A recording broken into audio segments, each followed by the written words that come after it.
আসসালামু আলাইকুম। নবম শ্রেণীর প্রিয় শিক্ষার্থীবৃন্দ, বনশ্রী ন্যাশনাল আইডিয়াল স্কুলের পক্ষ থেকে তোমাদের সবাইকে স্বাগত জানাচ্ছি। আমি দেওয়ান মোশাররফ হোসেন, সহকারী শিক্ষক পদার্থবিজ্ঞান।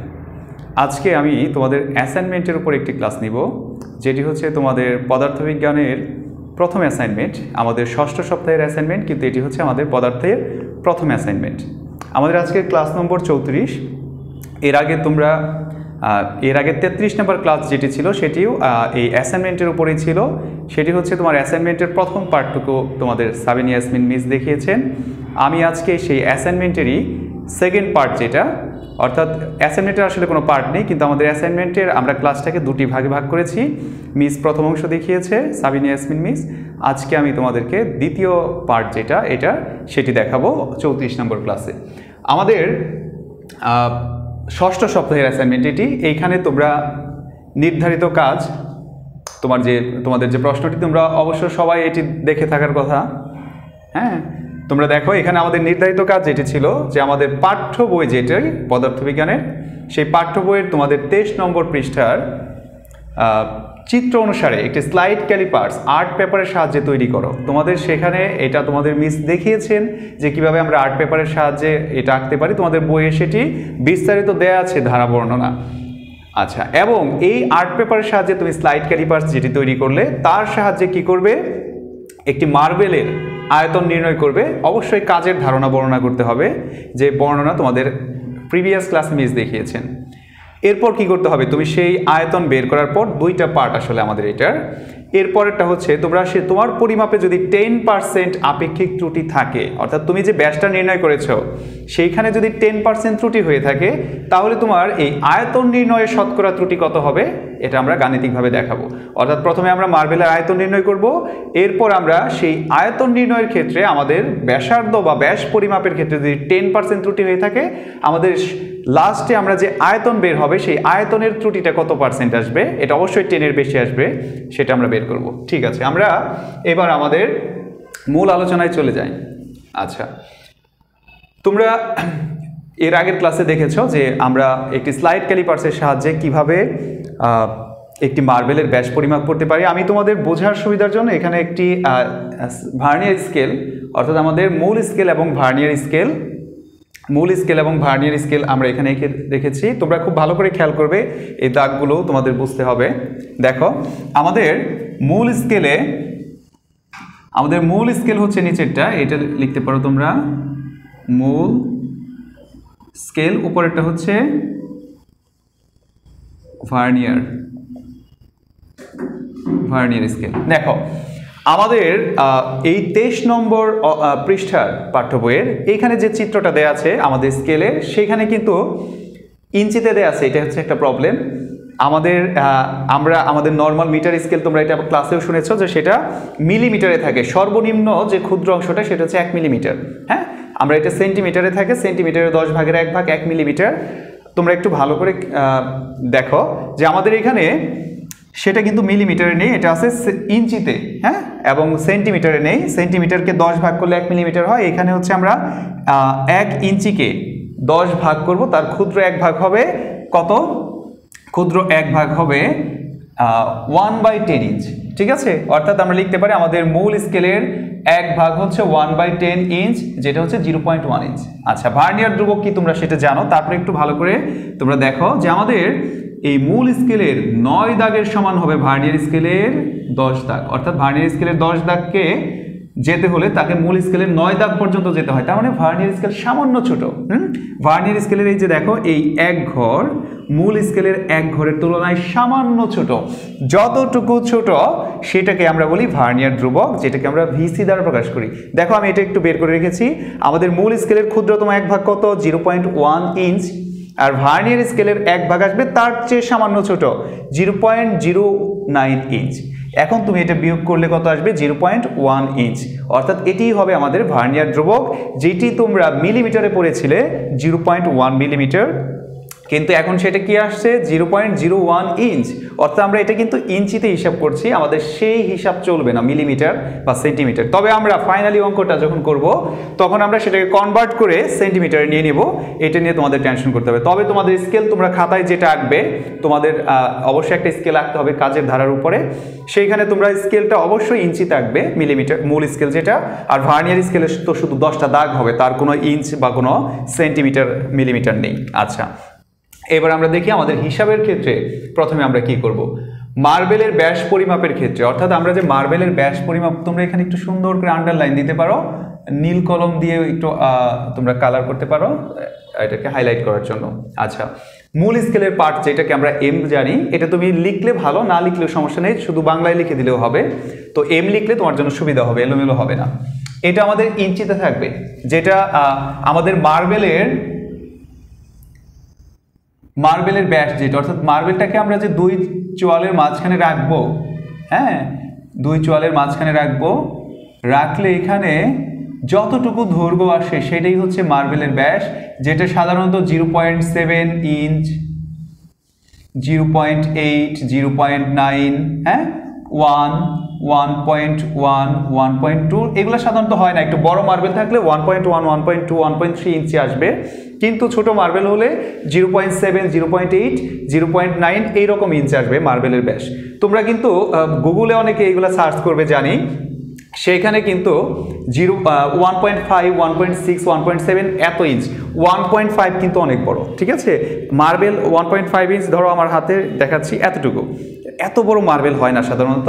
তবে অবশ্যই তোমরা একটা বাস্তব মান ব্যবহার করবে। আমাদের কিন্তু প্রশ্নে বলেই দিয়েছে যে নির্দেশনার ক্ষেত্রে যে তোমার নিজস্বতা থাকতে হবে।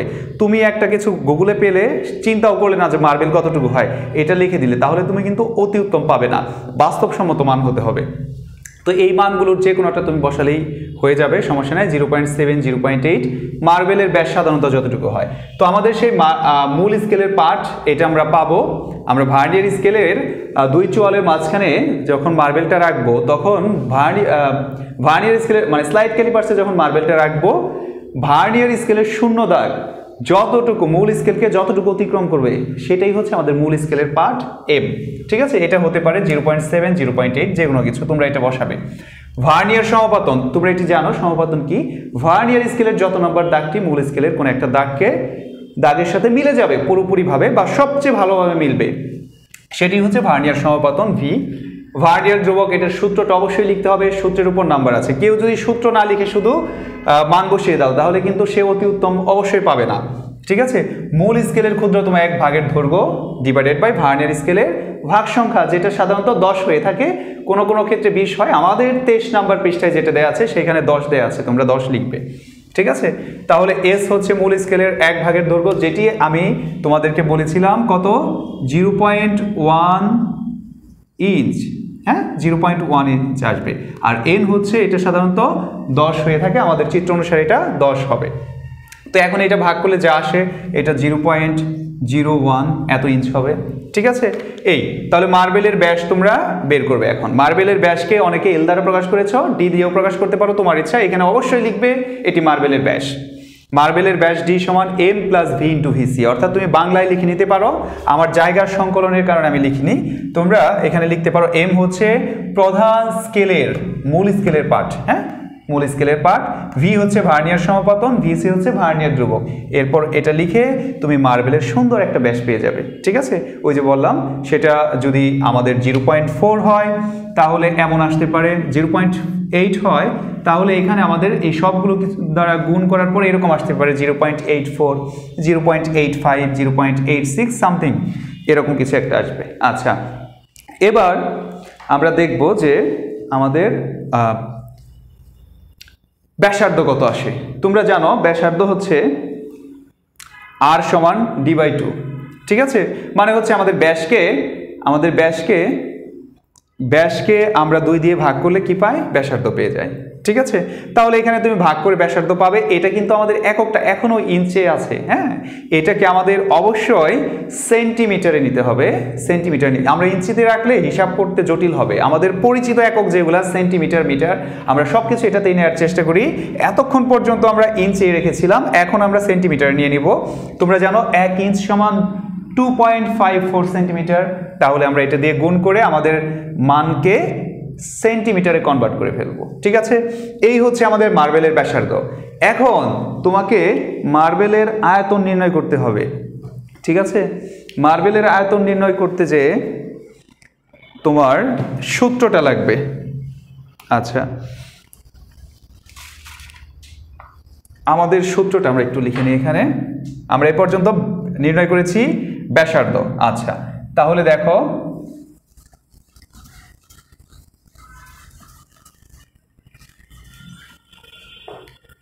মার্বেল কিন্তু একটা গোলক। হ্যাঁ, তোমরা এটা লিখে নিতে পারো, মার্বেল একটি সুষম গোলক।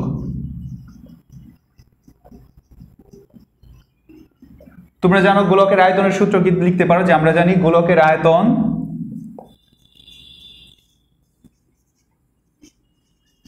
এই সূত্রটা হয়তো তোমরা এই পর্যন্ত শিখোনি কোথাও, বা শিখে থাকতে পারো। আয়তনকে ভি দ্বারা প্রকাশ করতে পারো। হ্যাঁ, নাও লিখতে পারো, যেহেতু আমাদের এখানে একটা সমাপতন ছিল ভি। তবে তুমি যদি আয়তন লিখে ভি লিখো সমস্যা নেই। 4/3 পাই আর কিউব। এই 4/3 তে একটা সংখ্যা জানো, পায়ের একটি নির্দিষ্ট মান আছে, আর হচ্ছে আমাদের ওই মার্বেলের ব্যাসার্ধ। ঠিক আছে, যেটা আমরা কনভার্ট করে সেন্টিমিটারে বের করে ফেলেছি। এখন এইখানে তুমি 4/3 পায়ের মান তো জানো 3.1416, আর এর মান সেন্টিমিটারে যেটি পেয়েছ সেটি লিখবে। তোমার যে মানটা এসেছে এখানে ব্যাসার্ধ, সেই মানটা লিখবে, লিখে তার উপরে কিউব করবে, তুমি খুব সুন্দর একটা মান পেয়ে যাবে। এককটা হবে সেন্টিমিটার কিউব। যেহেতু আমরা আয়তন বের করছি, একক কি আসবে? Centimetre cube. এই হচ্ছে আমাদের প্রথম পার্ট হয়ে গেল, যে মার্বেলের আয়তন নির্ণয় করো। স্লাইড ক্যালিপার্সের সাহায্যে আমরা প্রথমে পার্ট নিলাম, পার্ট নিয়ে তার মূল স্কেলের পার্ট, ভার্নিয়ার সমাপতন, ভার্নিয়ার ধ্রুবক সব কিছু হিসাব করে আমরা মার্বেলের ব্যাসার্ধ বের করলাম। ব্যাস নির্ণয় করার পর 2 দিয়ে ভাগ করে ব্যাসার্ধ, এরপর এই সূত্রের সাহায্যে আমরা তার আয়তন বের করলাম। মার্বেল যেহেতু সুষম গোলক, তাহলে এই গোলকের আয়তন মানে হচ্ছে আমাদের মার্বেলের আয়তন। ঠিক আছে, তোমরা মার্বেলই লিখতে পারো, মার্বেলের আয়তন।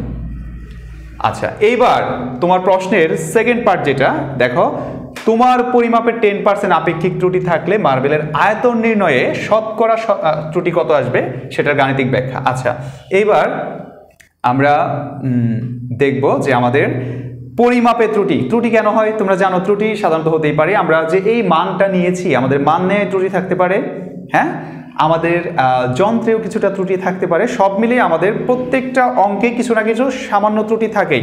তো ধরে নিয়েছে 10% ত্রুটি আছে তোমার এই ব্যাস নির্ণয়ে। অর্থাৎ আমরা যে ব্যাস নির্ণয় করেছিলাম সেখানে যদি 10% ত্রুটি হয়, আমাদের এই আয়তন যেটা এখন বের করলাম, ত্রুটি হওয়ার পরে আয়তন কত আসবে, সেইখানে ত্রুটি কত হবে। দেখো, আমরা এই ব্যাসার্ধ যেটা পেয়েছিলাম তার 10% কমিয়ে ফেলবো।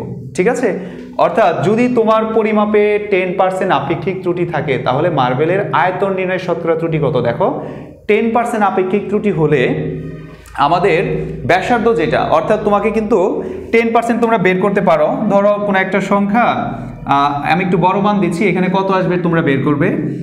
ধরো 1.0668 এত সেন্টিমিটার কিউব এসেছে তোমার আয়তন। এখন যদি এটা 10% হয়, তোমরা 10% বের করতে পারো। 0.668 ইন্টু 10 ডিভাইডেড বাই 100, তার মানে এতটুকু তোমার সেন্টিমিটার এত। আচ্ছা, আমাদের এটা কি বের করব, আমরা বের করব ব্যাসার্ধের ত্রুটিটা। হ্যাঁ, ব্যাসার্ধ আর এ কতটুকু ত্রুটি হয়েছে, এত সেন্টিমিটার। এখন তুমি এই যে মানটা আসবে, যতটুকু ত্রুটি হয়েছে, তার মানে তোমার যে ব্যাসার্ধ বের হয়েছিল মার্বেলের, সেইখান থেকে তোমাকে এই ত্রুটিটা বিয়োগ করতে হবে অথবা যোগ করতে হবে। অর্থাৎ এটি তুমি হয়তোবা কিছু কম লিখেছো সেই জন্য যোগ করে দিবে, হয়তোবা কিছু বেশি লিখেছো সেই জন্য বিয়োগ করবে। তাহলে আমরা সর্বোচ্চ ব্যাসার্ধ পাবো একটা সামথিং সেন্টিমিটার, সর্বনিম্ন ব্যাসার্ধ একটা পাবো এত সেন্টিমিটার। অর্থাৎ আমরা একবার আমাদের ব্যাসার্ধ থেকে এই ত্রুটি 10% ত্রুটিতে যা আসে ওইটা বিয়োগ করব, একবার যোগ করব, একটা সর্বোচ্চ পাবো, যোগ করলে বিয়োগ করলে সর্বনিম্ন পাবো। এখন আমরা সর্বোচ্চ আয়তন বের করব। এই আয়তনটা কিভাবে বের করব? সেম সূত্র। দেখো, এখানে আমাদের আয়তনের সূত্র যে ভি সমান 4/3 পাই আর কিউব। এখন এই আরটা হচ্ছে তোমার সর্বোচ্চ ব্যাসার্ধ যেটা, সেটা বসাবে এখানে। সর্বোচ্চ ব্যাসার্ধ বসালে তুমি একটি আয়তন পাবে। সর্বনিম্ন ব্যাসার্ধ যেটা একটু কম হবে, তোমার ব্যাসার্ধের চেয়ে কম হবে, তোমার আগে যে ব্যাসার্ধ পরিমাপকৃত ব্যাসার্ধ সেটা বসালে আরেকটি আয়তন পাবে। এখন তুমি দেখবে সর্বোচ্চ আয়তন কত, সর্বনিম্ন আয়তন কত। কাজেই এই দুইটা আয়তনের ক্ষেত্রে তোমাকে দেখতে হবে যে কোনটি বড়, ঠিক আছে, কোনটি বড় সেটা দেখবে। আমরা চূড়ান্ত ত্রুটি বের করব। চূড়ান্ত ত্রুটি বের করার সময় আমাদের সর্বোচ্চ আয়তন, এই দুইটার মধ্যে সর্বোচ্চ যেটা সেটা থেকে আমরা কি করব, আমাদের পরিমাপকৃত আয়তনটাকে বিয়োগ করব।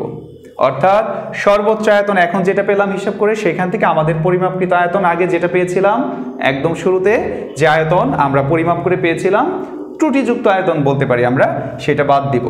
আচ্ছা, এখানে আমরা একটা রেজাল্ট পাবো, ঠিক আছে, এত সেন্টিমিটার কিউব। এরপর চূড়ান্ত ত্রুটি অথবা মানে আমরা এবার সর্বনিম্নটা নিব, দুইটা ত্রুটি বের করব। পরিমাপকৃত মান এবার কি হবে, যেহেতু এটা মানটা ছোট হবে, তোমার পরিমাপকৃত মানের চেয়ে এটা ছোট, কাজে তোমার পরিমাপকৃত আয়তন থেকে তুমি কি করবে, এই সর্বনিম্ন আয়তন যেটা এসেছে সেটা বিয়োগ করবে। বিয়োগ করলে এখানেও কি করবে, তুমি একটি আয়তন পাবে, একক হবে সেন্টিমিটার কিউব। এবার তুমি দেখো যে তুমি এই দুইটি মানের মধ্যে যেটি দেখবে সর্বোচ্চ, সেই ত্রুটিটা নিয়ে আমরা কাজ করব, ঠিক আছে। যেহেতু দুটি মান সমান নয়, সুতরাং আমরা বড় মানটি বিবেচনায় নিব। অর্থাৎ এই দুইটা ত্রুটি যে এসেছে আমাদের সর্বোচ্চ, আমরা সবসময় দেখবো যে সর্বোচ্চ ত্রুটিটা কত হতে পারে সেটা বিবেচনায় আনবো, এর চেয়ে কম হলে তো আলহামদুলিল্লাহ। তাহলে চূড়ান্ত ত্রুটি বের করব, সর্বনিম্নটাই আমরা বিবেচনায় নিয়ে। আচ্ছা, এইবার আমাদের প্রশ্নে যেটা বলেছে যে শতকরা হিসেবে, যেটাকে আমরা আপেক্ষিক বলি, হ্যাঁ, শতকরা হিসেবে তোমার আয়তনের ত্রুটি কত আসলো। অর্থাৎ তুমি ব্যাসার্ধে 10% তো ত্রুটি করেছো, কিন্তু আয়তন বের করতে যেয়ে দেখো 10% ঠিক থাকে কিনা। তাহলে আমরা কি লিখবো, আপেক্ষিক ত্রুটির সূত্র, এটা তোমাদের বইতেও আছে সূত্রটা। চূড়ান্ত ত্রুটি আমরা যেটা পেলাম এখন, সর্বোচ্চ ত্রুটিটা, পরিমাপকৃত মান, আমাদের পরিমাপকৃত মান আমরা প্রথমে যেটা পেয়েছিলাম এই দিকে লিখেছিলাম যে মার্বেলের আয়তন হচ্ছে এত, একদম ফার্স্টে যে আয়তন বের করেছিলাম আমরা আমাদের ফার্স্ট অংশে, সেই পরিমাপকৃত মানটা আমরা এখানে বসাবো। তারপর 100 দিয়ে গুণ করে ব্রেকেটে পার্সেন্ট লিখে দিব। এই তো আমরা এখানে একটা পার্সেন্ট পাবো। তোমাদের আমি বলে দেই, এই পার্সেন্ট অবশ্যই তোমরা পাটিগণিতের অঙ্ক করেছো যে কোনো একটা বস্তুর ঘনকের দৈর্ঘ্য 10 মিটার, সেটা যদি 10% বৃদ্ধি করা হয় তাহলে আয়তনের কত পরিবর্তন হবে। তোমরা দেখবা এটা সাধারণত 33.1% আসবে যদি তুমি তোমার অঙ্কের দশমিকগুলো সব কিছু ঠিকঠাক মতো বসাও। অবশ্যই কিন্তু তোমরা দশমিকের পর 2 ঘর লিখবা না, যেমন অনেক সময় 1.066 আসছে, এরপর 7 আছে, তুমি এটাকে কি করে ফেলো, 1 ঘর বাড়িয়ে লিখো, এখানে সেটা করবে না, ঠিক আছে। তুমি দশমিকের পর যত বেশি ঘর লিখবে অঙ্কের অ্যান্সার তত কারেক্ট আসবে। কাজেই তুমি একটু টাইম নিয়ে আস্তে আস্তে সুন্দর করে দশমিকের পর 5-6টা ঘর রেখে দিবে, তোমার হিসাবটা সুন্দর মিলে যাবে লাস্টে, ঠিক আছে। এই হচ্ছে বিষয়। আমাদের এটার অ্যান্সার, আমাদের এক্সপেক্টেড ভ্যালু হচ্ছে, অ্যান্সারটা হচ্ছে 33.1। তোমাদের 33 বেশি আসতে পারে, সামান্য 2 আসতে পারে, আবার একটু কম আসতে পারে 33.00, হ্যাঁ, এরকম যেটাই আসুক 33-র কাছাকাছি আসবে। এটা 33%-এর কাছাকাছি আসলেই তোমার অঙ্কটা হয়ে গেছে, ঠিক আছে। এই হচ্ছে বিষয়। তো তোমরা এইভাবে হিসাব করে ফেলবে। তোমাদের নির্দেশনায় দেয়া আছে যে তোমরা চাইলে ইউটিউব, গুগল এগুলার হেল্প নিতে পারো, কাজে তোমরা এগুলার হেল্প নিবে। তবে অবশ্যই ইউটিউব বা গুগলে তো সবাই তো সব কিছু একদম সঠিক দেয় না, তোমরা তো হয়তো সঠিক পাবে না, সেই জন্য আমাদের ক্লাস। তোমরা সেখান থেকে আবার কোনো ভুলটা তুলবে না, আমরা যা দেখালাম এইভাবেই তোমরা তোলার চেষ্টা করবে। এবং এরপরেও যদি তোমাদের কোনো সমস্যা, আমাদেরকে তোমরা ফোন দিবে, আমরা তোমাদের সর্বাত্মক সাহায্য করব। এবং আমাদের লাইভ ক্লাসগুলোতে অবশ্যই তোমরা অংশগ্রহণ করবে, সেখানেও আমরা বিস্তারিত এগুলো নিয়ে তোমাদের প্রশ্ন শুনবো এবং সেগুলোর উপর আলোচনা করব। তো আজকে এ পর্যন্তই।